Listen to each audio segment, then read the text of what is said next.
Hola, un cordial saludo. Bienvenido a la formación y capacitación sobre la importancia del uso adecuado de los equipos de medición eléctrica.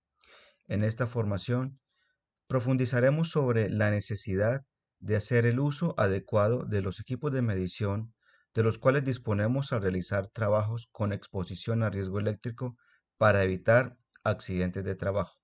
Prestemos atención, por favor, al siguiente video.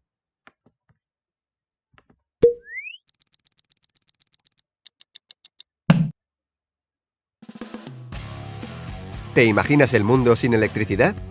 No tendríamos luz en casa y tendríamos que utilizar velas. Vale que no habría contaminación lumínica y podríamos ver perfectamente las maravillas del universo, pero no habría nevera, ni congelador, ni lavadora, ni teléfono. Y nos quedaríamos sin internet. Decidido, la electricidad es realmente necesaria. Somos totalmente dependientes y nuestra vida dejaría de existir tal y como la conocemos. Pero hay que tener mucho cuidado cuando hablamos de electricidad y ser cautelosos.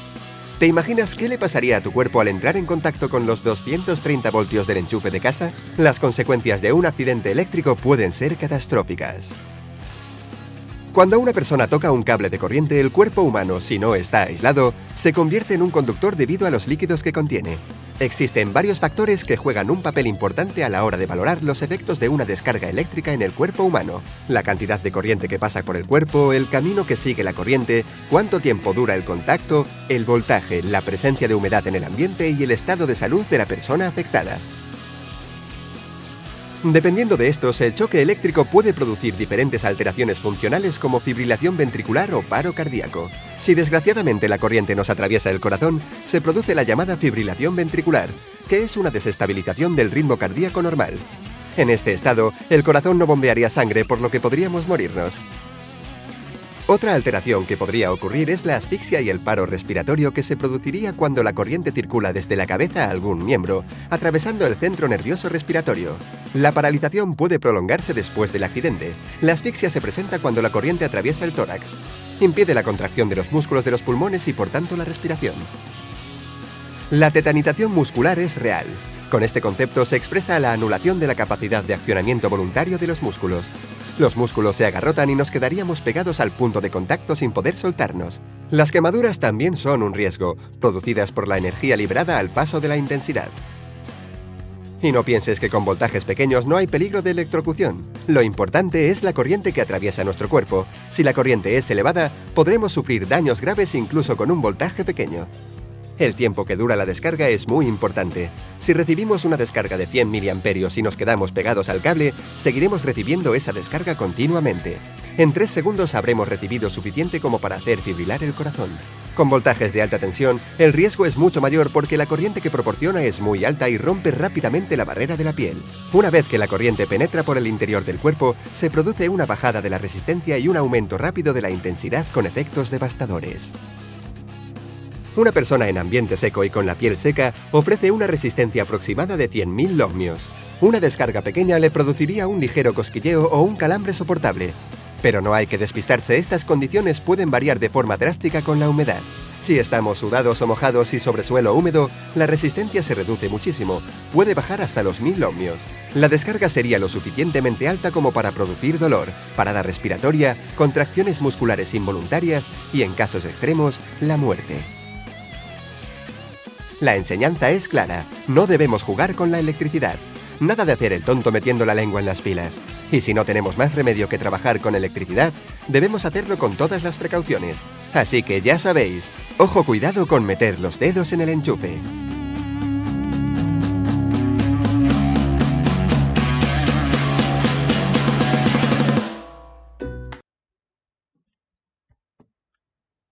Para evitar que alguno de nosotros pueda verse expuesto a algunas de las afectaciones que acabamos de apreciar en el anterior video, en los trabajos con exposición a riesgo eléctrico, debemos ser conscientes que los instrumentos de los que disponemos para realizar las mediciones eléctricas, ya sean multímetros, voltímetros, pinzas voltiamperimétricas, o cualquier otro instrumento de medición, como detectores de tensión a proximidad y otros disponibles en el mercado o que la empresa nos haya suministrado para realizar nuestra labor en los distintos niveles de tensión que vemos en la tabla proyectada. Debemos ser conscientes que estos instrumentos nos permiten evitar o minimizar la probabilidad de ocurrencia de accidentes de trabajo y que son parte fundamental en el cumplimiento de las normas y requisitos legales establecidos en la normatividad vigente para trabajos eléctricos, siendo una de estas de las principales y más importantes las 5 reglas de oro, en las cuales para poder aplicar y desarrollar nuestros trabajos, vamos a requerir y a necesitar algún instrumento de medición de los anteriormente mencionados. Recordemos cuáles son estas 5 reglas de oro y cómo nos ayudan a prevenir accidentes de trabajo. Primera regla de oro. Seccionar las líneas de las fuentes energizadas. Abrir los circuitos o como coloquialmente se conoce, el corte visible. Para poder aplicar de forma precisa esta regla de oro, debemos acompañarla del uso de elementos o instrumentos de medición que nos permitan estar seguros, garantizar que efectivamente no hay paso de corriente y la energía del circuito, de la máquina, del equipo o del sistema que vamos a intervenir está completamente aislada. Es aquí en donde empezamos a apreciar la importancia de mantener siempre en buen estado los instrumentos de medición eléctrica. La segunda regla de oro, que es complementaria a la anterior, nos recuerda hacer el bloqueo y tarjeteo de los dispositivos, interruptores o demás elementos que nos permiten aislar la energía eléctrica del circuito, del segmento, de la máquina o equipo que vamos a intervenir. Recuerde siempre la importancia de marcar las tarjetas, firmarlas con fecha debidamente y nombre de las personas que van a intervenir en el proceso o en el trabajo a realizarse. La tercera regla de oro es en donde más se involucra el uso de los equipos de medición, porque debemos, como bien lo indica, verificar la ausencia de tensión y la ausencia de energía en el equipo, máquina, segmento, línea o instalación eléctrica que vamos a intervenir. Esto quiere decir que no debemos confiarnos únicamente con el hecho de haber aplicado las 2 reglas de oro anteriores, sino que debemos ser mucho más redundantes e ir más allá y comprobar y verificar a través de los equipos de medición que efectivamente las 2 reglas anteriores que aplicamos han sido efectivas y realizar la actividad laboral es en ese momento segura y se puede hacer minimizando la probabilidad de que se presenten arcos eléctricos, cortocircuitos, electrocuciones o descargas eléctricas no deseadas. Debemos ser conscientes y entender que las reglas de oro no son opcionales, son un requisito fundamental que establece el Reglamento Técnico de Instalaciones Eléctricas en nuestro país y debemos ser muy disciplinados en el cumplimiento de estas. Por ello, para poder aplicarlas correctamente, también debemos garantizar que nuestros equipos de medición cumplen con los parámetros de calidad requeridos, que tienen baterías en buen estado, que todos sus componentes se encuentran en óptimas condiciones y que si tenemos alguna duda o alguna sospecha de que nuestro equipo de medición no está funcionando correctamente, debemos hacer una pausa en el trabajo hasta verificar que el equipo se encuentre correctamente calibrado o dentro de las condiciones óptimas de calidad para realizar la medición correspondiente. Un pequeño descuido en alguna de estas reglas de oro puede significar un accidente grave o incluso un accidente mortal. La cuarta regla de oro nos recuerda la importancia de las puestas a tierra, de los polos a tierra o de los sistemas de puesta a tierra, que nos permiten llevar precisamente al suelo cualquier descarga accidental que se pueda llegar a presentar en el equipo intervenido o en la línea o sistema en el cual se esté realizando la labor en el momento. Para poder validar que nuestros sistemas de puesta a tierra están en buen estado, debemos hacer también un uso adecuado de los equipos o instrumentos de medición que tenemos disponible, ya sea un telurómetro para poder medir la capacidad de desplazamiento de las corrientes o simplemente midiendo la continuidad de nuestros sistemas de puesta a tierra para garantizar que al momento de que se presente una descarga accidental, el sistema de puesta a tierra funcione adecuadamente y verdaderamente traslade hacia el suelo esa descarga y evite que alguna persona se pueda ver afectada. Finalmente, pero no menos importante, encontramos la delimitación y señalización de nuestro espacio de trabajo. Muy especialmente, recomendarles que esta regla de oro debe de aplicarse siempre y en todo momento en donde haya intervención o interacción con personas de la comunidad, con presencia de terceros que se pudiesen ver afectados por el trabajo que estamos desarrollando en ese momento. Es importante reconocer que todas las 5 reglas de oro son necesarias y existen para nuestro propio beneficio, para nuestro bienestar y para evitar que nos ocurran accidentes de trabajo. De esa manera también es importante que ante cualquier falla de alguno de los equipos de medición que disponemos en nuestro trabajo, hagamos el reporte oportuno a la persona o al grupo de personas encargadas del mantenimiento o de la seguridad industrial al interior de la empresa, para que la empresa pueda tomar las acciones correspondientes de reparación, mantenimiento o incluso, si es necesario, de cambio de esos equipos y que de esa manera podamos garantizar que todas las mediciones eléctricas que estamos realizando son acertadas y reflejan lo que verdaderamente podemos encontrar en campo. Finalmente quiero compartirles a continuación un video emitido directamente desde las autoridades norteamericanas de trabajo en seguridad eléctrica, para que lo tengamos presente sobre todo cuando desarrollamos alguna obra o labor en campo. Muchas gracias por su tiempo. Presten atención por favor a todos los conceptos que hemos compartido en este video para que puedan responder la evaluación correspondiente. Un muy buen día y desde la ARL nuestro mensaje es que ojalá nunca podamos tener reportes de personas que se vean afectadas por accidentes con origen de riesgo eléctrico. Muchas gracias y hasta pronto.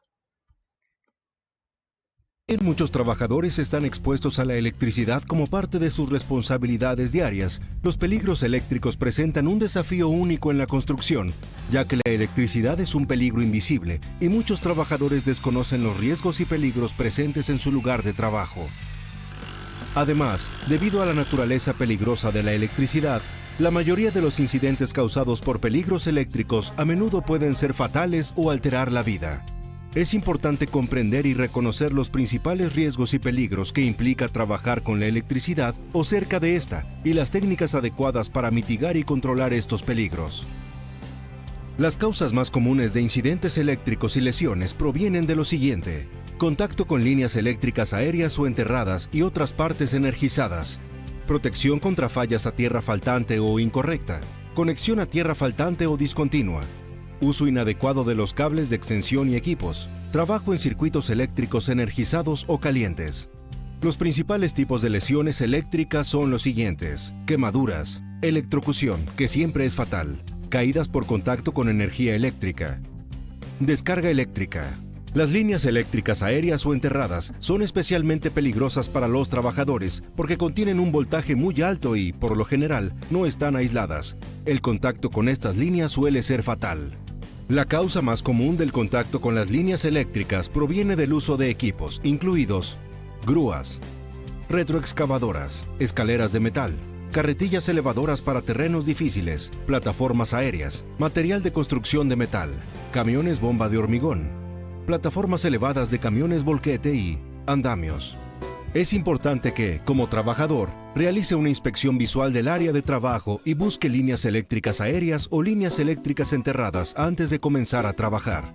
Antes de excavar, llame al 811 Miss Utility para ayudar a identificar la ubicación exacta de los servicios subterráneos que se marcarán con banderas o marcas pintadas. Siempre debe asumir que las líneas eléctricas aéreas están energizadas, por lo que debe mantener al menos una distancia de separación de 10 pies en todo momento. La falta de placas de interruptores o cubiertas de receptáculos alrededor de los enchufes eléctricos y la falta de cubiertas en las cajas de interruptores puede hacer que los trabajadores se expongan a partes eléctricas energizadas y tengan contacto con ellas de manera inadvertida. Por lo tanto, las cubiertas de receptáculos e interruptores siempre deben instalarse cuando haya energía eléctrica en los tomacorrientes. El uso normal del equipo eléctrico en las obras de construcción provoca un desgaste que puede generar cables expuestos, daños en el aislamiento y cortocircuitos. Sin la protección adecuada de GFCI, cualquiera de estas condiciones puede ocasionar que una falla de conexión a tierra envíe corriente eléctrica a través del cuerpo de un trabajador y cause quemaduras, incendios, explosiones, descargas eléctricas o electrocución.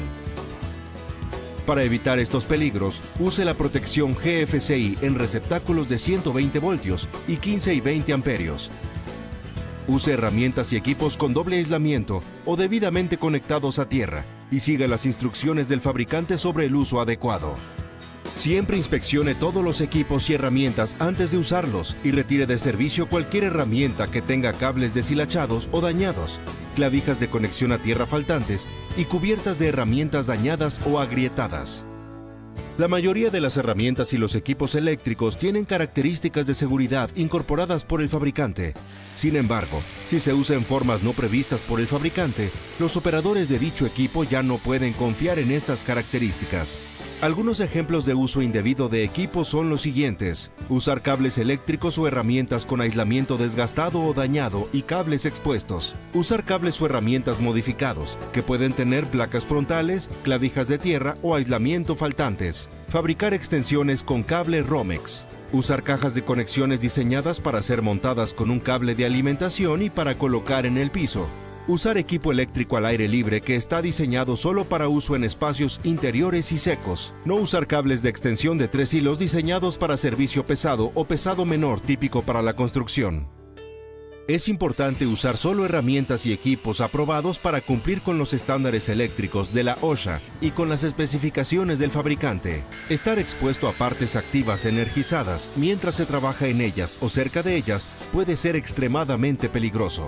Nunca trabaje en circuitos eléctricos energizados o calientes hasta desactivar o apagar todas las fuentes de alimentación o hasta que se disponga de un sistema de bloqueo etiquetado que proteja a los trabajadores de los peligros de la puesta en marcha accidental o inesperada de equipos eléctricos. Si el trabajo solo se puede realizar en equipos activos y energizados, se debe realizar un análisis de riesgo eléctrico y se deben seguir las prácticas laborales relacionadas con la seguridad establecidas por la Asociación Nacional de Protección contra Incendios, NFPA 70E.